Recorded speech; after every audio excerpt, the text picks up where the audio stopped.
Welcome. Let me start by asking you a question today. Anybody tired? Maybe not.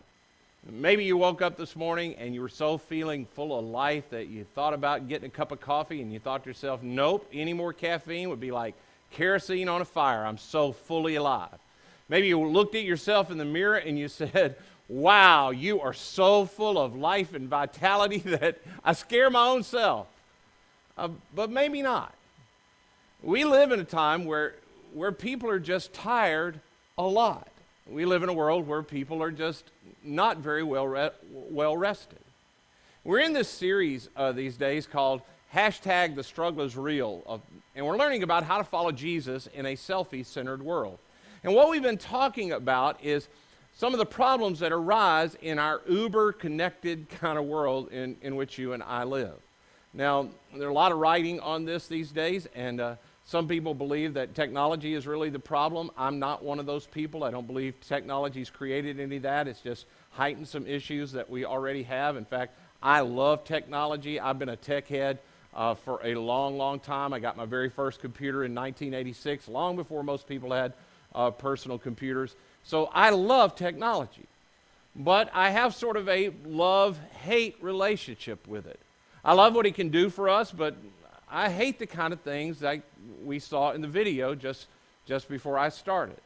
I hate the fact that some of us, we feel almost addicted to this technology that we carry on our body all the time, that it almost becomes, it's a lot like money.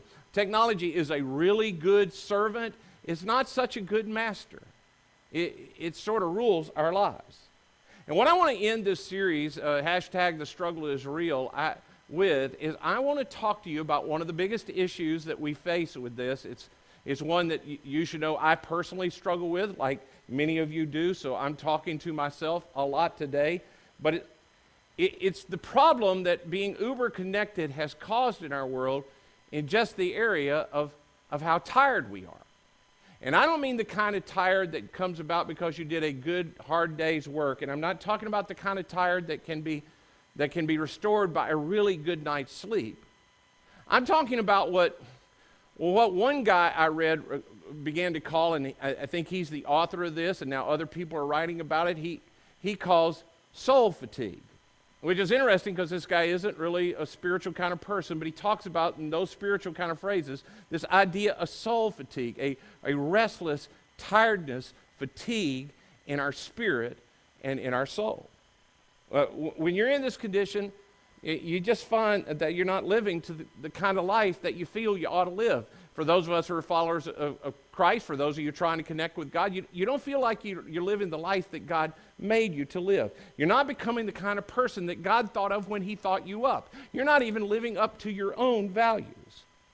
And one of the primary reasons that you can't do this is you just lack the strength and vitality to do what you know you ought to do. I believe that hurry and rush and the frantic pace at which most of us live our lives, it is the deadly enemy of our soul, of spiritual life.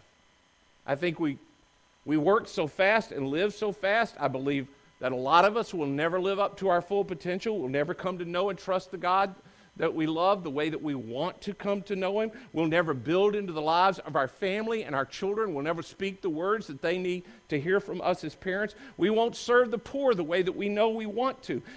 We won't engage in needy kind of conversations. We won't have the kind of confrontations with people that we need to have.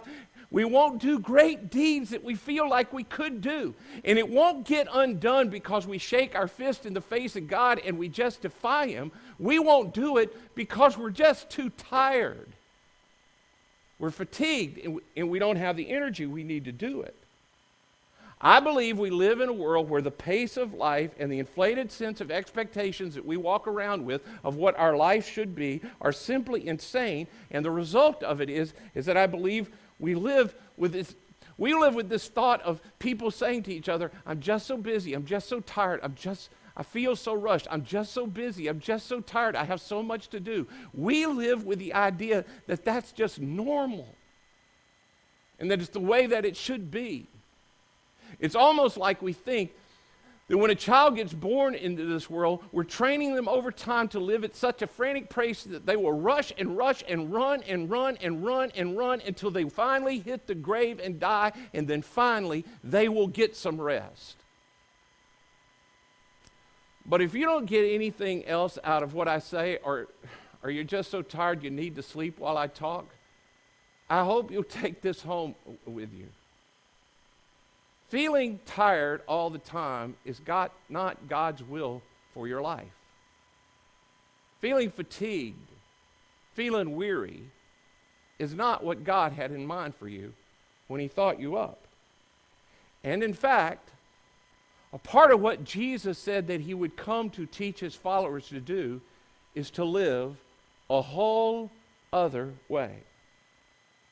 One day, Jesus looks at a crowd of people who are tired and weary and worn out, soul tired like lots of us are, and He said, "Come to me, all of you who are weary and heavy burdened, and I will give you rest."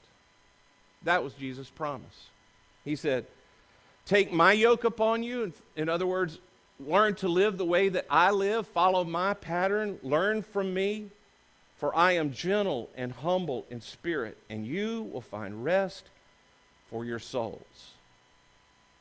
Today, as we close this series, that's what I want to talk to you about. I want us to get real serious about this particular struggle. And I want to start by asking you to do just a little bit of time of self-diagnosis. What are the signs that you might be suffering from soul fatigue? And what I've done is I've compiled a list of, again, people who are not necessarily followers of Jesus or even pursuers of spiritual life that talk about this subject, along with some lists that comes from people who follow Jesus. And I want to highlight for you 5 areas that are common in these that people talk about. And what I want to ask you to do is just to do a little bit of self-analysis. I want you to look at this list and try to figure out, do you really struggle with this, by answering for yourself, yes, that's true about me, or sometimes it's true for me, or no, I don't think that's true about me at all. So what I want to ask you to do is to grab your program today, and on the back of it there's a place for notes, and I just want you to grade yourself for just the next few minutes if you're not too tired to do it. So here's the first sign of soul fatigue. It's a frequent or constant sense of being rushed. There's this ongoing sense that there's just not enough time in the day. There's just not enough. I can't get all the many things that I have to do. I have so many responsibilities and so many things I want to do and so many things that I hope that I can do in my life. I have so many obligations that there just isn't enough time in the day. Now, I'll just say to you, don't you feel like that's an epidemic in our world, that you hear that from people all the time? I'm just so busy, I have so much to do, I have so much, I can't even get it all done. Even though every device that has been developed in technology has promised that it will help us get more things done faster. And yet many of us are just tortured by the sense that important things, that we're doing a lot of stuff, but the really important things, the things we really want to characterize our life, they're going undone. And there's this constant sense of feeling rushed and fatigued and hurried all the time. And I'd say a whole lot more to you about that, but we just don't have time for that today. We got to move on. So just keep track, yes or no. Do you ever struggle with a sense of, wow, we just have so much to do, and we have so many obligations, and I feel so rushed, and I just feel like maybe really important things aren't getting done? Yes, or sometimes, or no. A second sign of soul fatigue is a difficulty making decisions. We're so obsessed with having so many options about everything in our world, we have what a lot of people are calling option overload. I mean, you just look at the choice factor in our world with just simple little tasks that shouldn't be that hard. In fact, I'll just give you one. Take the area of just entertaining yourself, or maybe like watching a TV program. When I was growing up, when I was younger, which isn't all that long ago in spite of what some of you might think, when I was growing up, there were only 3 networks that you could watch TV on. And I lived so far in the country that we only could get 2 of those 3 networks. So for any particular hour of the day, there are only 3 choices of what I might watch. For me, there were only 2. The other interesting thing for those of you younger and may not know this, TV actually turned off when I was real young around 10:30, 11 o'clock at night. I remember when it got all the way to midnight that it would stay on too. But there was a time in our world where there was no programming from midnight till about 7 a.m. But think about our world today. I mean, if I want to watch something entertaining and I don't want to, it's just in my home, it's not just TV anymore. I can cut the cord. I can watch things on my tablet or on my phone, like some of you are doing who we think you're looking at your Bible, but you're watching some program while I'm talking. I have so many options, from things I can watch on TV, from things I can watch on my tablet, on my phone, from things that are streaming into my device, for everything around the world. I have so many options that one expert says at any one time of the day that I pick that I want to watch something, I have more than 100,000 choices for that particular time. We live in a time with just choice overload, and it just wears us down. How many of you ever struggle with having a hard time making a decision? How many of you aren't sure? Just keep track. Another sign of soul fatigue is there's a surplus of information, but there's a deficit of wisdom. I've always been a person that has loved to learn. My parents would tell you about this insatiable desire I had to read, and I will read anything. I've been that way my whole life. I've always liked to learn things and take in knowledge. But there is so much information now available at my fingertips that I've had to discipline myself to just say, I know there are things that I feel like I should know, but I'm just never going to know. There are books I should read, I think, but I'm never going to read. I have a friend who recently purchased an Apple Watch, little device you can wear on your wrist to help us, another device to help us keep connected and all those kind of things. And he was telling me about all the things that he could do and how to program it. And he said, but there's this one thing I know it can do, but I can't figure out how to program it to get it to do. So while we were talking, I just Googled on my phone how to program your Apple Watch to do this particular thing. And here we're looking at it.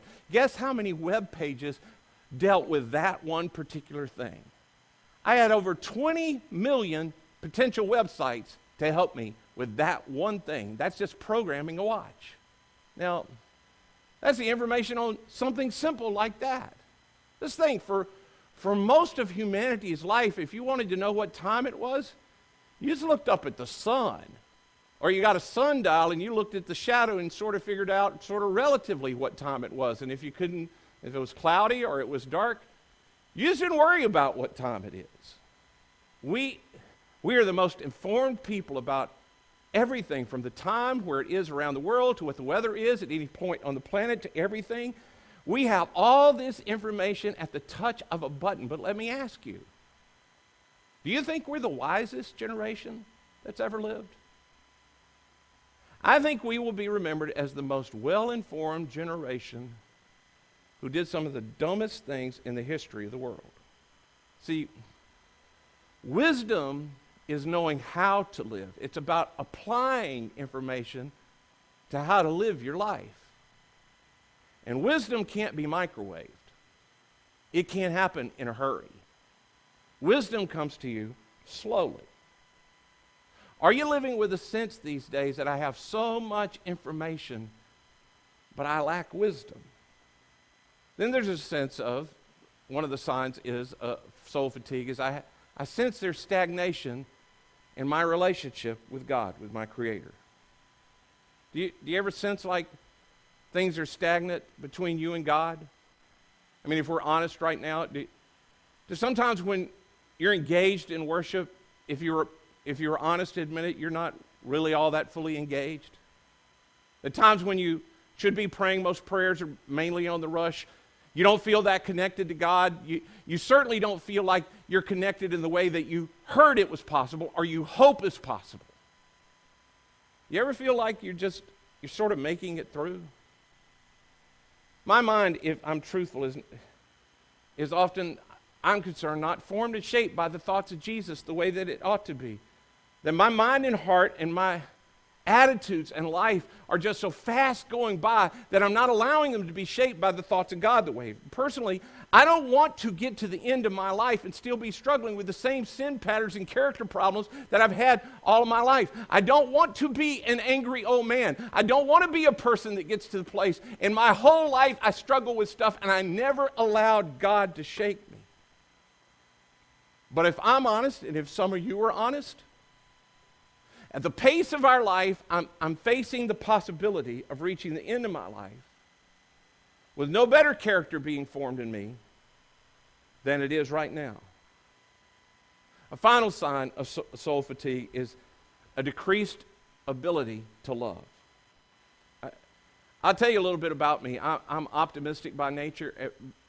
I think almost everybody wants to be loving. I think if you asked everybody on this planet, I don't think anybody would vote for, hey, I hope I get to be a hateful, deceitful, lying, unloving human being. I don't think anybody wants that.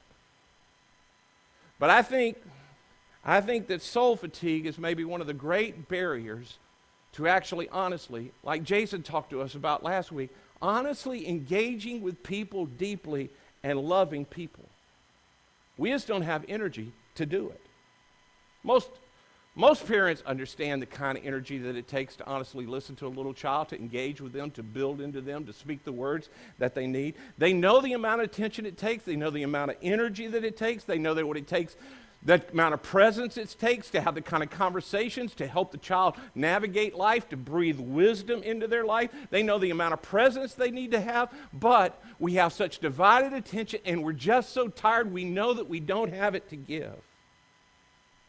I mean, these are people whose heart is right. They love their kids. They love their world. They love the people around them. They want to give. They want to give it, but they're just too empty. They already gave it somewhere else. Soul fatigue is deadly. And we live in a world who creates people who live like this, who feel rushed all the time, who are indecisive, who are superficial, who are unconnected to God and too fatigued to love anybody around them. We live in a world that's producing people like that as if it were an assembly line. But I have you know, it does not have to be that way. There is another way. Jesus himself came to tell us, I didn't come to steal life from you. I came to give life, abundant, good life to you. This way is the kind of way that's been talked about in the Bible for centuries. In fact, one of the greatest passages written about it is in an older part of the Bible, and it's ironic to me. This great passage about this wonderful life, we mostly only read it at funerals. It's the 23rd Psalm. It's written by a guy named David, and David had grown up as a shepherd, and he worked his way up, but most of his life, he had been a great warrior and a great king. David knew the kind of pace of life and the kind of pressure that most of us will never know. And it was David who wrote these great words. The Lord is my shepherd. I shall not want. He makes me lie down in green pastures. He leads me beside still waters. And then here's his statement. He restores my soul. What I want to do in the moments that are remaining in my talk today is I want to just walk through this passage with you. And in it are some choices that have to be made in this place where the struggle is so real for many of us. If we're ever going to get to the final result of having our soul restored and living a different kind of life. David starts with the choice of the Lord is my shepherd. Have you ever made the choice to put your life in the hands of God? I'm not asking you, did you make a decision at some point that you would follow Jesus? I'm asking, have you fully trusted your life to the care and concern of God?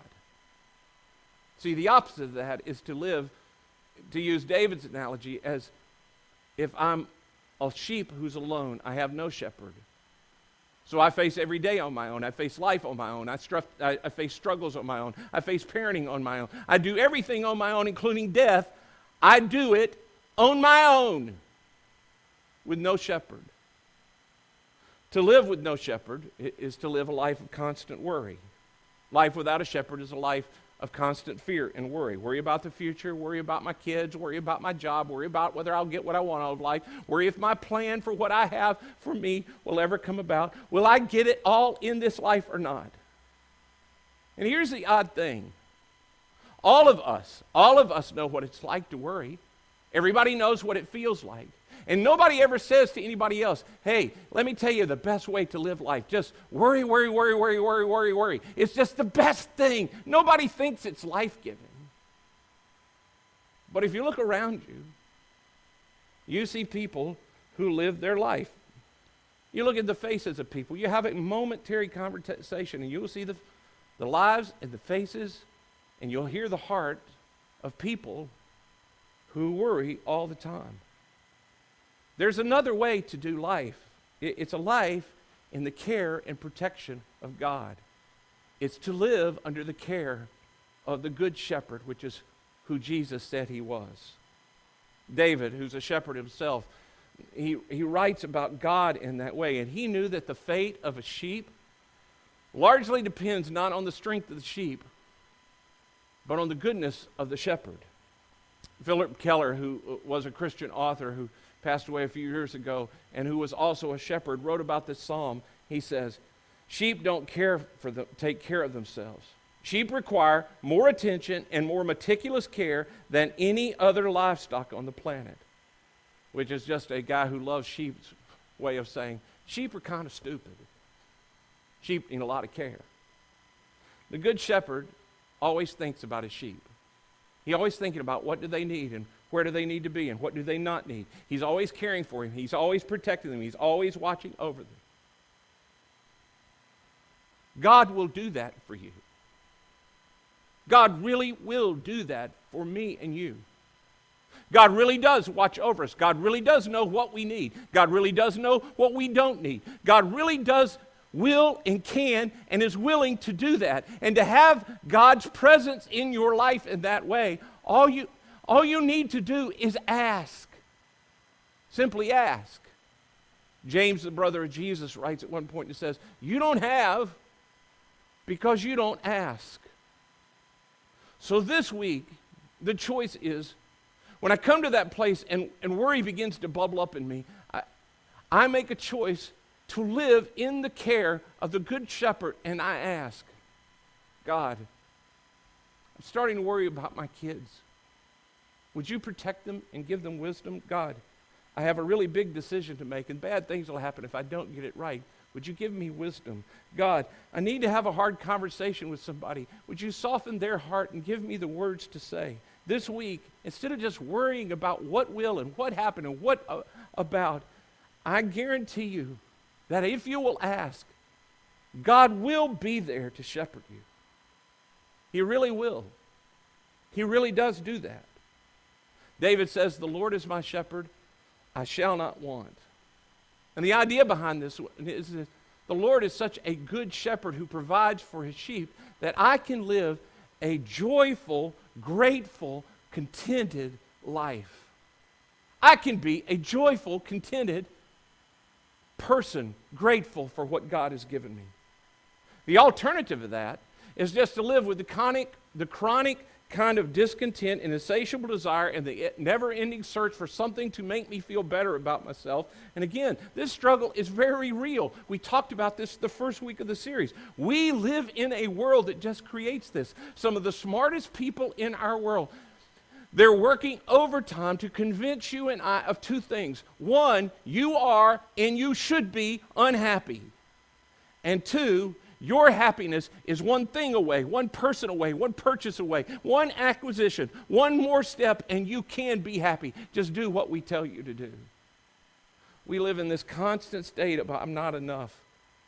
But many of us have run down that road far enough for one more thing, and we've run fast enough, and you can run as hard as you can, as long as you can, and you will never, ever get to the end of that road and be satisfied. You may look like you're getting closer for a while, and it'll always just be out of reach. But there's another way to do life. There's a good shepherd. There is a God who knows you and knows what you need and knows what you don't need and knows how to care for you and knows how to take care of everything you need and knows better than you do what you need when you need it. The choice on living on this one is simply, in our world, a word of simplify. I will choose. What would it look like instead of living in the endless, constant stress of doing one more thing, of it living with what do I need, who do I need, what should I acquire, what should I learn, where should I go, what should I change, something that will bring me satisfaction. What if you just said, God, I'm a sheep, and I'm going to trust that you know what is best for me. I don't want to go through my life in constant search of one more something, one more person, one more something that will make me feel right about myself. What if you just decided to live simply? Some of us need to go home and you need to look through your closets and you need to declutter and get rid of some stuff and just give it away. You need to go to your rooms. You need to go to your garage, that house you built for your cars that now you can't put your cars in because you've acquired stuff that you don't even need anymore, so you put it in a house for your cars. You need to go through that and you need to learn the joy of just giving it away. Some of your lives are so cluttered with bills and debt. You're paying for things that you cannot afford and you don't even like anymore. Simplify. Learn the joy of giving. I mean, some of you, you want to give. Your heart is to give. You feel like a generous person, but you're going to wind up at the end of your life having only been empathetic. The feeling of generosity is not generosity. Generous people actually give. They give. They give stuff away. Well, you have so many financial commitments that they say to you, no, you can't give. Get rid of it. Decide you won't live that way. David says, the Lord is my shepherd. I shall not want. I'm telling you, in a world of chronic discontentment where everybody believes happiness is just one more thing, one more person, one more step away, living as a joyful, contented, not wanting kind of person is a breath of sanity. But it's going to take a different way of life, a choice for you. David also says one more thing about God. He says, he makes me lie down in green pastures. And the alternative of not lying down is this constant busyness over committed lifestyle. I think David uses a very interesting, intentional wordage here. He says, he makes me lie down. Have any of you ever seen a kid that you know is tired, but the kid doesn't want to admit that he's tired? You know that he needs to rest. You know that she needs to go to bed. You watch them and they're just about to fall over, but they do not want to lie down. Sheep, believe it or not, can be the same way. Sheep will not lie down if something's bothering them. In fact, Philip Keller, who I read to you a minute ago, writes this. He says, sheep are really timid creatures. As long as they're afraid, they won't lie down. They won't risk resting because if they're social creatures and if there's tension in the flock, like they're two rams that are butting heads to see who's higher in the pecking order of the flock, they won't lie down. The rest of the flock won't lie down because they're creatures of appetite. If they're hungry, they won't rest. They won't lie down until they're free of fear, free from friction, and free from hunger. They sound a lot like us, don't they? Some of you are afraid, so afraid of what happened, or so worried about what happened, or what didn't happen, or what should happen, or what's going to happen, that it steals your rest. Some of you are in relational disharmony right now, and there's bitterness inside of you, or you'd say there's no bitterness, you just don't ever want to see them again. And there's this root of resentment inside of you, and it steals your rest. Some of you are so empty, so hungry for love, for recognition, for something to fill you on the inside that you cannot rest. Keller writes, and he says, what gives sheep the assurance to rest is the presence of a good shepherd. When there's a really good shepherd, then the sheep realize they have nothing to fear because someone He's taking care of them. David says, I have a God like that. I have a shepherd like that. I have a God who takes care of me. And I can rest in a world where everybody else is running loose because I have a shepherd. I live in a world where I know bad things take place. I know where things seem like they're coming loose. But I live with confidence and I rest, not because of me, but because of my good shepherd. In the presence of the good shepherd, I can talk to him about my relational difficulties. I can ask him for wisdom. In the presence of the good shepherd, I can talk to him about my fears and he can reassure me. I can tell him when I'm feeling hurt and lonely and empty and how much I want love from someone, and I can be reassured that I'm okay because I belong to him. In the presence of the good shepherd, he can tell me, hey, just lie down here and rest, and I'll fill your heart up. Now, what that means is that I need to live with an awareness that wherever I am, I'm in the presence of the good shepherd. That means wherever you are, whatever you're doing, whatever you're going through, even in very difficult places, God is with you there, and you can rest. In fact, you could start resting right now. Some of you are kind of tense, and you need to take a deep breath and just relax. You need to breathe out the tension and let it go. You need to let go of your shoulder blades and just let them relax. You could just rest right now. Some of you need to look at the person next to you and just go, hey, relax, buddy. That ought to do it. What would your life be like? What would your ability to love be like? How would you be able to interact with the difficult places in your life if you just got enough sleep all this week? What kind of person would you be? How would your family be? How would your relationships be? What would your strength be like? That can happen if you choose to rest in the presence of the Good Shepherd. David ends by saying, he leads me beside still waters. We don't live in a very quiet world. We don't live in a very still world where that kind of thing even exists. There always seems to be some noise. Because we have our devices always with us and we're all so uber connected, we're never really even are far out of hand from having noise at every turn. And here's the thing. Even when we get a chance to escape, even when we get a chance to turn it off, we become so addicted that, like in the video, we can't turn it off. We have our devices with us everywhere we go. I mean, I don't know if you've ever thought about it, but even when you're so tired that really the reason you turn on the TV or you turn on the tablet to watch something or you just check in on your social network is you're doing it just so you can rest, just so you can have a moment of quiet. But you do it all night long. Has anybody ever gotten to up in the next morning and said, hey, you know what? Last night I turned the TV on. I sat with my tablet in my hand. I checked it on Facebook. I did that all night long until I finally went to bed. I took my phone to bed with me. I checked on it one last time, and I finally fell asleep. And I feel so invigorated this morning from all that connectivity. It just doesn't happen. I think it's time we got real serious on this one. I think it's time that you and I decide to go to war on this for our own benefit. Historically, people that were real serious about developing the spiritual nature of their life, one of the practices that they would engage in fairly regularly, Jesus talks about this, is the idea of fasting. And normally in their day, it would be from food. But I'm convinced if Jesus were with us today and he were teaching in our world, in the uber-connected world, he'd talk to us about fasting from technology for a time. He'd ask us to abstain from the noise that just breathes into our life.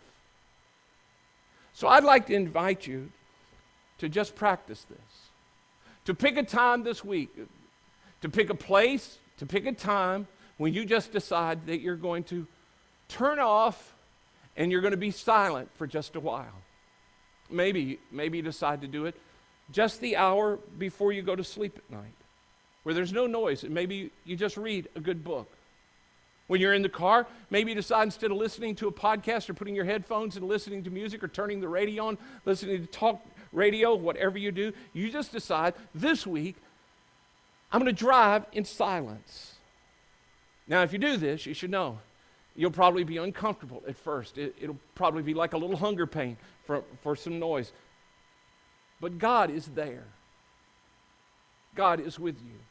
The Good Shepherd is right beside you. And if in the silence you'll practice listening for his voice, the Good Shepherd still does speak and reassure us. God wants so badly to shepherd you and I that he came to our world and he dwelt among us. Jesus came, God himself, to be with us, to be one of us, to give his life for us.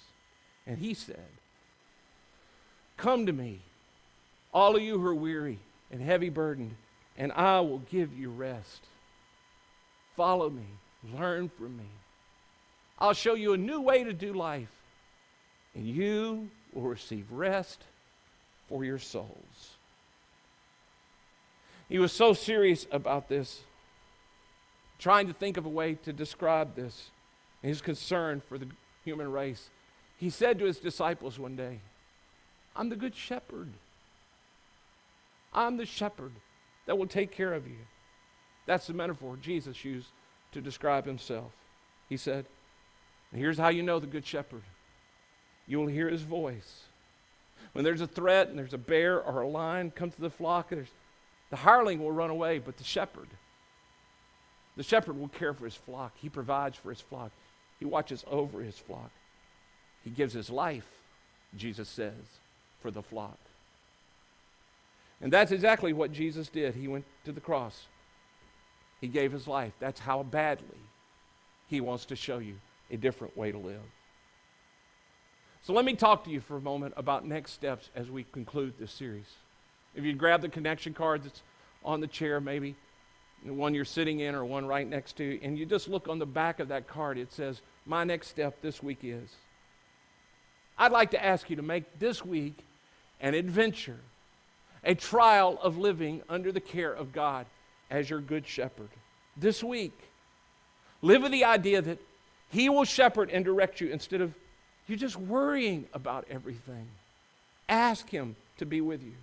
This week, decide to live simply instead of wallowing in chronic discontent. This week, instead of always running in some frantic activity, this week, just turn off the noise for just a while and listen for the voice of your good shepherd. He is right there beside you, and you really can't hear him if you'll listen. Now, I'm going to pray, and when I finish praying, we're going to give you just a moment to practice without the noise.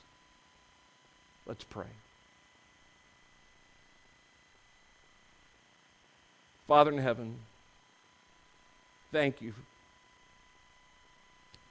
Thank you for being the kind of God that wants to be with us, to know us, to care for us. You wanted to be with us so much that you came to us. You came for us. And you constantly are with us in the form of your Spirit.